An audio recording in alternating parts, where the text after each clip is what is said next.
यह है होशंगाबाद जिले के सिवनी मालवा विकासखंड के अतिथि शिक्षक जो अपने जॉब को लेकर परेशान नजर आ रहे हैं।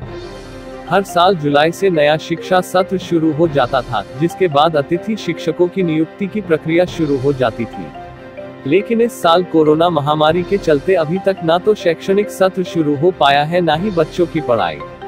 शिक्षक ऑनलाइन क्लासेस के माध्यम से जैसे तैसे बच्चों को पढ़ाई करवा रहे हैं, लेकिन इन सब के बीच अतिथि शिक्षकों के लिए रोजी रोटी का संकट आन पड़ा है।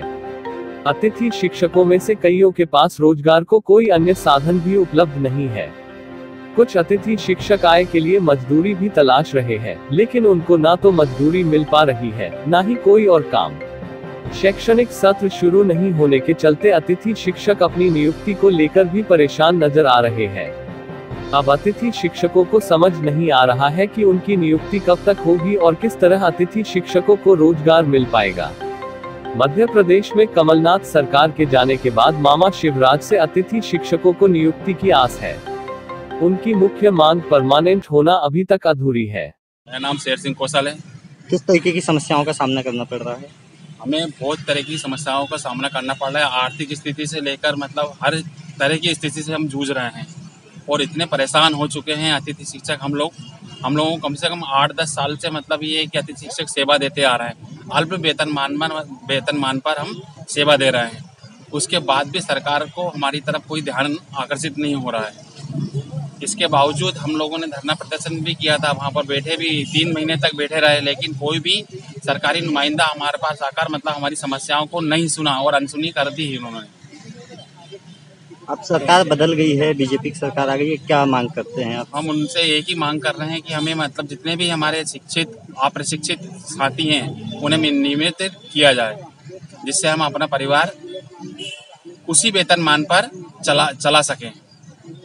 तरीके की परेशानी का सामना करना पड़ रहा है। हमें बहुत आर्थिक समस्याओं से जूझना पड़ रहा है। हमें मई और जून का वेतन भी नहीं दिया गया है, जबकि केंद्र सरकार के द्वारा आदेशित किया गया था कि सभी को मई और जून का वेतन दिया जाए, मगर हम अतिथि शिक्षकों को मई जून का वेतन भी नहीं दिया गया है।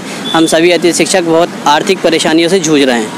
क्या क्या समस्याएं हैं? और बस आर्थिक समस्याएं बहुत सी हैं, परिवार चलाने में बहुत सी दिक्कतें हो रही हैं। हम चाह रहे हैं कि सरकार जल्द से जल्द जुलाई में ऑनलाइन शिक्षा जो भी है उसके माध्यम से अतिथि शिक्षकों को नियुक्त करे और हमें वेतन दे आगामी।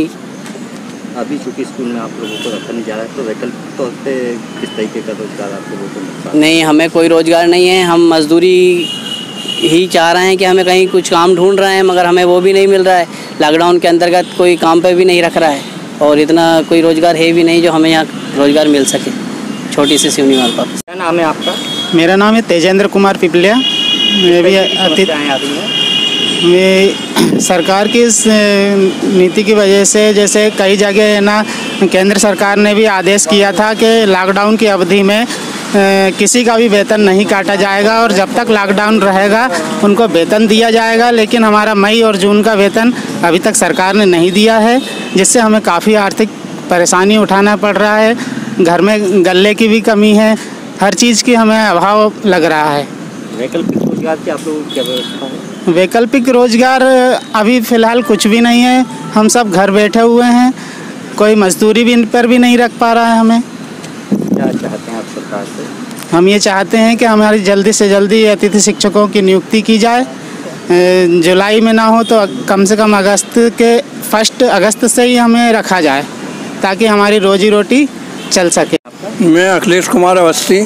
किस तरीके की समस्याएं आ रही हैं? आर्थिक समस्याएं हैं, क्या है कि 10-12 साल से अतिथि शिक्षक का जॉब कर रहे थे, तो वर्तमान में प्रधानमंत्री महोदय ने बोला था कि इन लोगों को पूरा वेतन दिया जाएगा, किसी को नुकसान नहीं होगा और हम लोग बराबर मई और जुलाई में ऑनलाइन कक्षाएं मतलब क्वेश्चन डाल रहे हैं और दवाई दारू और आर्थिक समस्याओं से परेशान है। 12 साल से विगत काम हम लोग कर रहे हैं, इसलिए हम लोगों की उम्मीद बस यही है कि प्रदेश के मुख्यमंत्री शिवराज जी चौहान जी हम लोगों को सबको 1 अगस्त से सब लोगों को रोजगार दें। किस तरीके की समस्याओं का सामना करना? समस्या आर्थिक संकट आ रहा है। अप्रैल के बाद से कोई वेतन मिला नहीं है।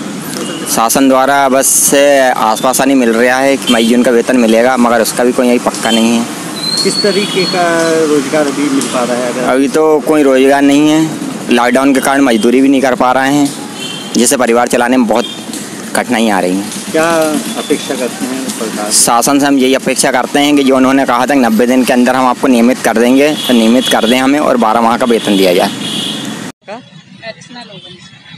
अभी आप लोगों के मतलब सत्र चालू नहीं हुआ है, तो किस तरीके की समस्याओं का सामना करना पड़ रहा है आप लोगों को? सर, हमें आर्थिक रूप से हमें अप्रैल में निकाल दिया जाता है, जिसकी वजह से हम आर्थिक रूप से बहुत असक्षम है अपनी जीविका चलाने पे। और सरकार से यही निवेदन है कि वो अब हमें वापस से स्कूल में रखे, जिससे हम अपना जीवन स्तर अच्छे से चला सकें।